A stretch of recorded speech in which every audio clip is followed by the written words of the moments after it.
Good morning student. मैं Chandrakala Patel, assistant professor in zoology, Shaheed Rajiv Pandey government college Bhatagaon, Raipur, Chhattisgarh. Dear students, last lecture में हमने bird में migration और उनके इम्पोर्टेंस को पढ़ा था। आगे हम उसी को आगे बढ़ाते हुए देखेंगे माइग्रेशन के कासेस और माइग्रेशन के दौरान नेविगेशन अर्थात पथ खोज। डियर स्टूडेंट्स, हमने देखा था कि पक्षियाँ अपने विशेष उद्देश्य की पूर्ति के लिए माइग्रेशन करती हैं, अर्थात अपने नेटिव प्लेस को छोड़ करके अन्य प्लेस पर जाती हैं और वहाँ से वापस आती हैं। डिफरेंट टाइप के माइग्रेशन हमने देखा था। कुछ बर्ड जो होते हैं वो लॉन्ग डिस्टेंस माइग्रेशन करते हैं, तो कुछ बर्ड जो है शॉर्ट डिस्टेंस माइग्रेशन करते हैं। कुछ नाइट में माइग्रेशन करते हैं तो कुछ डे में माइग्रेशन करते हैं। कुछ डेली माइग्रेशन करते हैं तो कुछ जो है सीजनल माइग्रेशन करते हैं। हम देखते हैं कि अधिकांश बर्ड जो होते हैं वो सीजनल माइग्रेशन करते हैं, अर्थात जो है एक विशेष सीजन में वो अपने नेटिव प्लेस को छोड़ करके न्यू प्लेस में जाते हैं और विशेष सीजन में न्यू प्लेस से पुनः अपने नेटिव प्लेस में वापस आते हैं। यहाँ पर हम देखते हैं कि इस तरीके का जो माइग्रेशन होता है अधिकतर नॉर्थ साइड की जो बर्ड हैं उसमें माइग्रेशन पावर अधिक होता है और वो माइग्रेशन करते हैं। माइग्रेशन जो होता है सीजनल माइग्रेशन, नॉर्थ में अधिकतर बर्ड जो है विंटर सीजन पर जो है माइग्रेशन करते हैं और साउथ की ओर आते हैं, तथा साउथ से जो है समर में पुनः माइग्रेशन करते हैं और अपने नेटिव प्लेस में पहुंचते हैं। यहाँ पर हम देखेंगे अक्टूबर नवंबर के महीने में पक्षियाँ जो माइग्रेट करती हैं नॉर्थ साइड से, विशेषकर जो है एक साइबेरियन क्रेन जो है वो इस तरीके का माइग्रेशन करती है और साइबेरिया के क्षेत्र से जो है भारत में भरतपुर, सुल्तानपुर, प्रयागराज इस तरह के जगहों पर आकर के जो है विंटर सीजन को बिताती हैं। यहाँ पर ब्रीडिंग करती हैं और ब्रीडिंग करने के बाद में समर की शुरुआत पर मार्च अप्रैल के महीने में पुनः वापस चले जाते हैं। ये जो है लगभग 15,000 किलोमीटर की दूरी तय करके जो है भारत में आते हैं और प्रतिवर्ष भारत में आते हैं और एक ही रूट से आते हैं। पिछले वर्ष जिस रूट से वो आए थे उसी रूट को जो है हर वर्ष फॉलो करते हैं और उन्हीं जगहों पर पहुंचते हैं जहां पर वो पिछले वर्ष पहुंचते हैं। यहाँ तक भी देखा गया कि कुछ पक्षियाँ जो होती हैं उसी पेड़ पे पहुंचकर वहीं पर अंडे देते हैं जहां पर पिछले वर्षों में उन्हें अंडे दिए हुए थे। पक्षियों में माइग्रेशन का एक्चुअल कारण क्या है ये आज तक ज्ञात नहीं है, किंतु यहाँ पर हम माइग्रेशन से रिलेटेड कुछ उससे जुड़े हुए कारणों पर चर्चा करेंगे। इसमें हम देखें तो सबसे पहला कारण जो है ठंड से बचाव के लिए माइग्रेशन करती हैं। विंटर सीजन में नॉर्थ के साइड पर जो है बहुत अधिक ठंडी होती है। टेम्परेचर लगभग -45 से -50 डिग्री सेल्सियस तक पहुंच जाता है। इतने हाई जो है लो टेम्परेचर में बर्ड का जीवित रह पाना संभव नहीं हो पाता है। इस कारण से ठंड से बचने के लिए बर्ड जो है वो अपने नॉर्थ प्लेस को छोड़ करके कम ठंडी जगह साउथ प्लेस की ओर आते हैं और जैसे ही यहाँ पर ठंडी कम होती है, टेम्परेचर बढ़ता है, समर का सीजन आता है, तो ये पुनः जो है अपने क्षेत्र में माइग्रेट कर जाती हैं। दूसरा कारण हम देखेंगे scarcity of food and day length की कमी, यानी विंटर सीजन में जो है नॉर्थ प्लेस में अत्यधिक ठंडी के कारण जो है भोजन की कमी हो जाती है, अर्थात जैसे कि जो इंसेक्ट हैं, कीड़े मकोड़े हैं, वो भी अत्यधिक ठंडी के कारण मर जाते हैं या वो खुद भी जो है माइग्रेट कर जाते हैं। तो ऐसी स्थिति में जो है भोजन की कमी हो जाती है विंटर सीजन में नॉर्थ साइड पर, तथा जो है वहाँ पर डे लेंथ कम हो जाता है, दिन छोटा हो जाता है, जिसके कारण बर्ड्स को जो है भोजन प्राप्त करने के लिए समय भी कम मिल पाता है। इस कारण से वो जो है अपने नॉर्थ प्लेस को छोड़ करके इक्वेटर की ओर या साउथ प्लेस की ओर, जहाँ पर कि तुलनात्मक अधिक गर्मी होती है, तुलनात्मक नॉर्थ की तुलना में ठंडी कम होती है, तो वहाँ पर वो माइग्रेट करते हैं।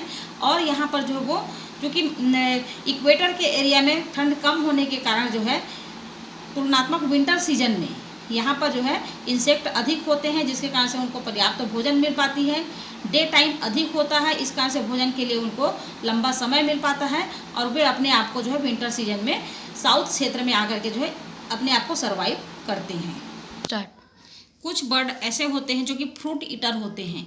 ऐसे बर्ड को जो है नॉर्थ साइड में विंटर सीजन में पर्याप्त फ्रूट मिलता है, भोजन की कमी उनको वहाँ पर नहीं होती है। इस कारण से ऐसे फ्रूट ईटर बर्ड जो है वो विंटर में भी माइग्रेशन नहीं करते हैं।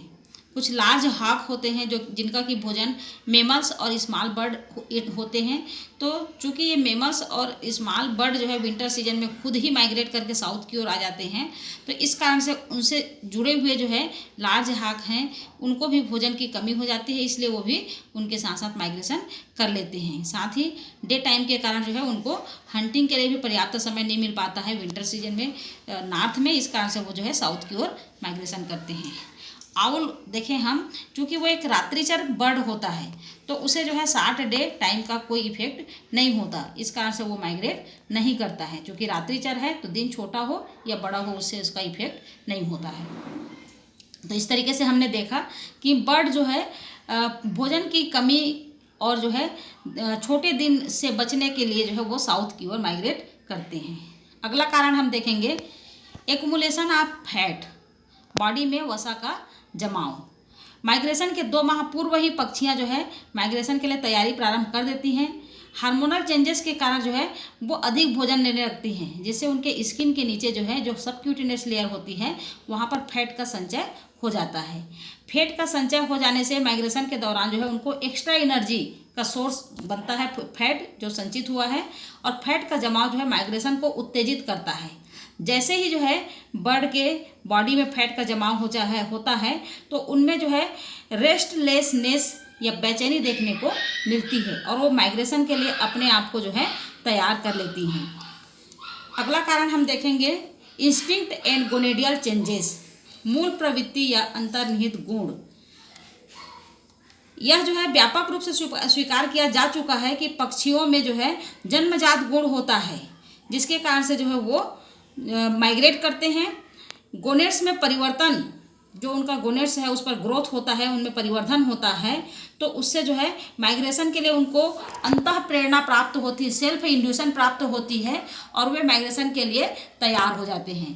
अर्थात बर्ड्स में माइग्रेशन की उद्दीपन अंतर्निहित प्रवृत्तियों से होती है, जिसके कारण से जो है वो जैसे ही उन पर गोनेट्स में उनकी चेंजेस आती है, परिवर्धन होता है, ब्रीडिंग एरिया की ओर माइग्रेट करना शुरू कर देते हैं। इस तरीके से माइग्रेशन जो है वो गोनेडियल चेंजेस से जुड़ी हुई है। कारण है फोटोपिरिडिज्म या दीप्तिकालिता, दिन की अवधि का बढ़ना।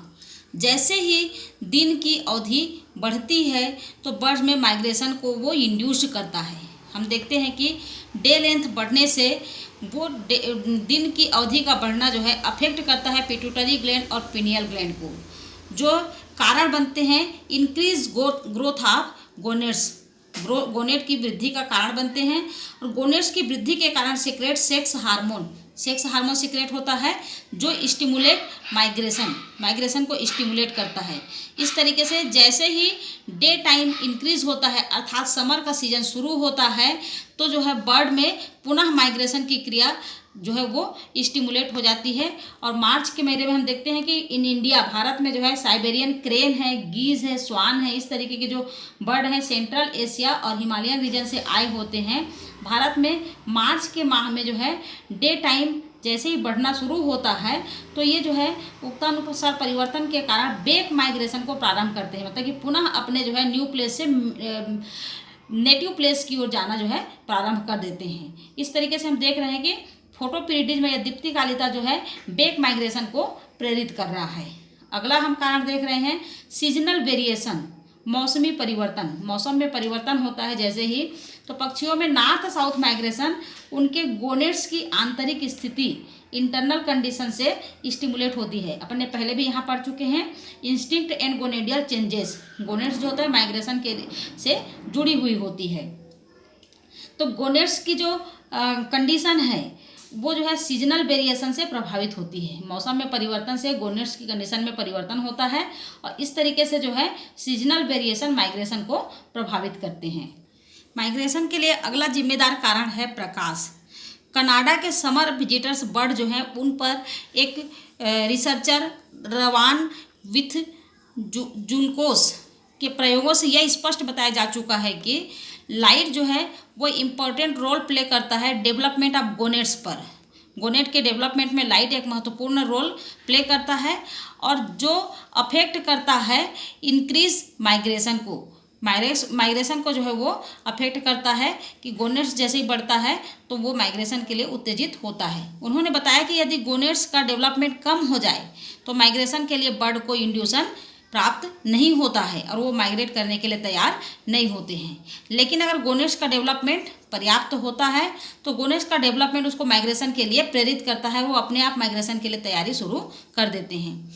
इन सभी सुझावों के बावजूद यह स्पष्ट नहीं है कि माइग्रेशन के दौरान पक्षियां एक ही रास्ते का अनुसरण कर एक ही स्थान पर कैसे पहुंचते हैं। माइग्रेशन, ब्रीडिंग, मोल्टिंग जैसे बिहेवियर इंस्टिंक्ट बिहेवियर हैं, मूल प्रवृत्ति हैं, जो कि एनुअल साइकिल की क्रमिक घटनाएं हैं जो संभवतः एंडोक्राइन सिस्टम से नियंत्रित होती हैं। आगे हम देखेंगे नेविगेशन ऑफ माइग्रेशन, प्रवास के दौरान या माइग्रेशन के दौरान पथ प्रदर्शन, रास्ते की खोज, कैसे पथ का वो खोज करते हैं। हमने अभी इसके पूर्व में कई बार चर्चा किया है कि पक्षियां जो है माइग्रेशन के दौरान प्रतिवर्ष एक विशेष पथ का अनुसरण करते हैं और विशेष स्थान पर पहुंचते हैं और पुनः जो है उसी पथ का अनुसरण करते हुए अपने मूल स्थान पर जाते हैं। तो वो अपने पथ का फॉलो जो है किस तरीके से करते हैं, अपने रास्ते का ज्ञान कैसे करते हैं, इस पर हम देखेंगे। पक्षियों में माइग्रेशन के दौरान विषम परिस्थितियों में भी अपने गंतव्य को खोजने की अद्भुत क्षमता होती है। कुछ पक्षी अपने ग्रुप से विस्थापित हो जाने पर भी अपना रास्ता स्वयं खोज लेते हैं, जैसे होमिंग बर्ड। विभिन्न स्पीसीज के बर्ड में माइग्रेशन के दौरान नेविगेशन या पथ प्रदर्शन की भिन्न भिन्न क्षमता होती है तथा अलग अलग विधियों से वे नेविगेशन करते हैं। रास्ते की खोज के लिए वो जिन चीज़ों पर निर्भर होते हैं या जिन चीज़ों को ध्यान रखते हैं उसमें सबसे पहला है लैंडमार्क या भू आकृति। बर्ड्स माइग्रेशन के दौरान अपने पथ का निर्धारण रास्ते पर स्थित अचल वस्तुएं तथा लैंडमार्क जैसे नदी, पहाड़, झील, झरने, समुद्र, ऊंचे ऊंचे भवन, बिजली के टावर आदि से करते हैं। लेकिन जो बर्ड रात में माइग्रेट करते हैं वे लैंडमार्क नहीं देख पाते हैं। ऐसे बर्ड पथ के नेविगेशन के लिए अन्य साधनों का यूज़ करते हैं। लेकिन जो दिन में माइग्रेशन करने वाले बर्ड हैं वो जो है इस तरीके के लैंडमार्कों को देख करके जो है वो अपने रास्ते का पता लगाते हैं और प्रतिवर्ष उसी तरीके से उसी रास्ते का अनुसरण करते हैं। एग्जाम्पल है क्रेन्स, गीज, होमिंग बर्ड, इस तरीके के बर्ड जो हैं वो लैंडमार्क से अपने रास्ता पता करते हैं। दूसरा जो जिसको वो रास्ता पता करने के लिए उपयोग करते हैं वो है सनक्यूज। सूर्य को संकेत के रूप में जो है वो देखते हैं। सूर्य की पोजीशन के आधार पर वो अपने जो है दिशा का निर्धारण करते हैं। दिन में माइग्रेशन करने वाले बर्ड पथ के निर्धारण के लिए आसमान में सूर्य की स्थिति का उपयोग करते हैं। सूर्य की पोजीशन से बर्ड दिशा का निर्धारण करते हैं, जैसे कि बार्बल्स बर्ड हैं, होमिंग बर्ड हैं। इसके संबंध में एक एक्सपेरिमेंट किया था गुस्ताव एवं क्रेमर ने। होमिंग बर्ड पर जो है एवं अन्य जंगली पक्षियों पर उन्हें प्रयोग करके बताया कि ये पक्षियाँ आकाश में सूर्य की पोजीशन को कंपास या चुंबकीय सुई के रूप में उपयोग करते हैं। इन पक्षियों में इंटरनल क्लॉक या टाइम सेंस होता है, जिसके कारण ये आकाश में सूर्य की गति की गणना कर दिशा का निर्धारण करते हैं। क्रेमर जो है उनने स्टार्निंग बर्ड्स पर एक प्रयोग किया था और उन्होंने बताया कि अगर बर्ड माइग्रेटरी पथ के निर्धारण के लिए सन का उपयोग करते हैं, उन्होंने बताया कि यदि आकाश साफ हो और सूर्य निकला हो तो सूर्य की स्थिति को देखकर सही दिशा का निर्धारण बर्ड कर लेते हैं।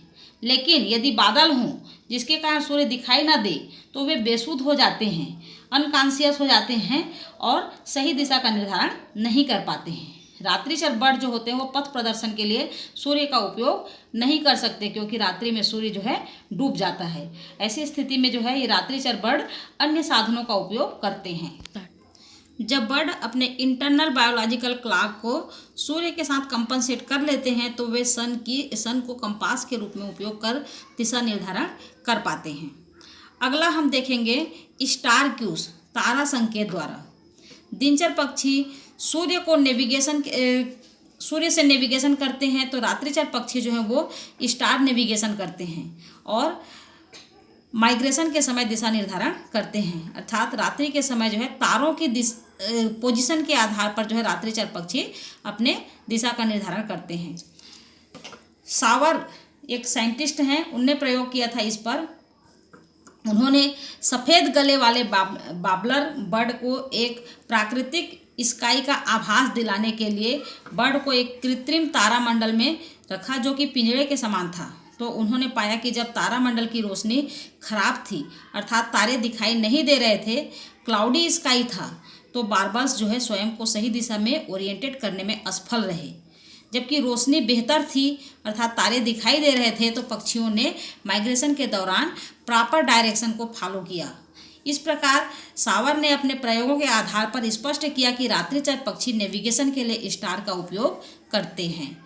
अगला हम देखेंगे पक्षी नेविगेशन के लिए जियोमैग्नेटिक क्यूज का भी उपयोग करते हैं। जियोमैग्नेटिक क्यूज मतलब होता है भूचुंबकीय संकेत।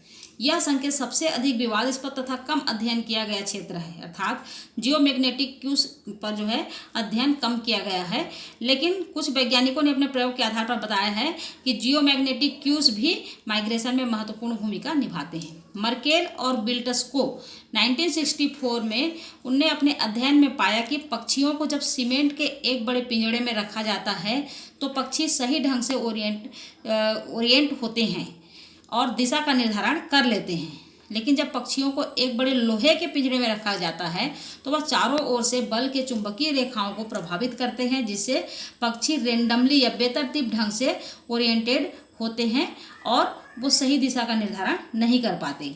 इसके अतिरिक्त हम देखते हैं कि नेविगेशन में के लिए जो है कुछ अन्य सबूत भी जो है एविडेंस भी मिले हुए हैं, जिससे पता चलता है कि जैसे गंध है और या साउंड है, झरने, महासागर, इन सब के वो भी नेविगेशन के रूप में जो है महत्वपूर्ण रोल अदा करते हैं।